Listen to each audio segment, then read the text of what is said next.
ஆமாம் அண்ணன் பாருங்க பலாப்பழம் அங்கே பறிச்சிட்டு இருக்காரு. பார்க்கறதுக்கு பக்கமாக இருக்கிற மாதிரி உங்களுக்கு தெரியுது பாருங்க, உயரமாக தான் இருக்கு. இறங்கி வந்து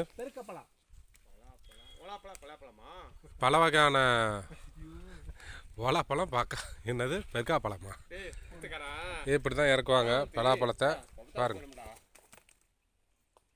இது இன்னும் பெருசாகும். நாங்கள் அது இப்போதைக்கு அறுத்துட்டோம் வீட்டுக்கு தேவைன்னு சொல்லிவிட்டு.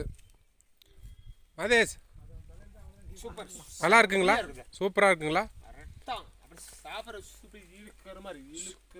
என்னது சுவிக்கி தேலா? எந்த தேலு? பிரமாதம் செம்மையா இருக்கா? ஐயோ என்ன மதேஷ் நீங்கள் பலாப்பழத்துக்கு மொத்தம் கொடுப்பீங்கன்னு பார்த்தா செல்ஃபிக்கு மொத்தம் கொடுக்குறீங்க வீடியோவுக்கு.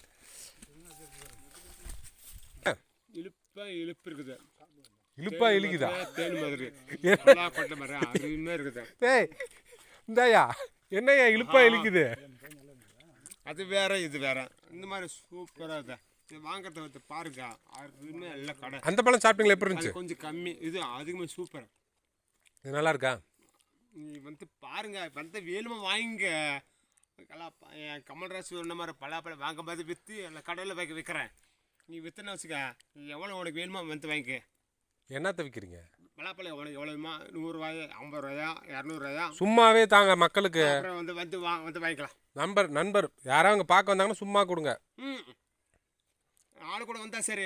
பாருங்க சரி, என் நண்பரோட தோட்டத்தில் இருந்து அவர் அனுமதி இல்லாமல் சும்மாவே காய் தரங்குறாரு. இவர் என்ன பண்ணுறதுன்னு தெரில. ஏதோ இருக்கிற டேஸ்ட்டில் அவர் புத்தி மாதிரி பேசிகிட்டு இருக்காப்புல. பரவாயில்ல, ஒன்றும் தப்பு இல்லை. மதேஷ் மக்கள் எல்லாம் வர சொல்லுங்க, கொடுங்க, இந்தாங்க சாப்பிடுங்க. சூப்பருங்க.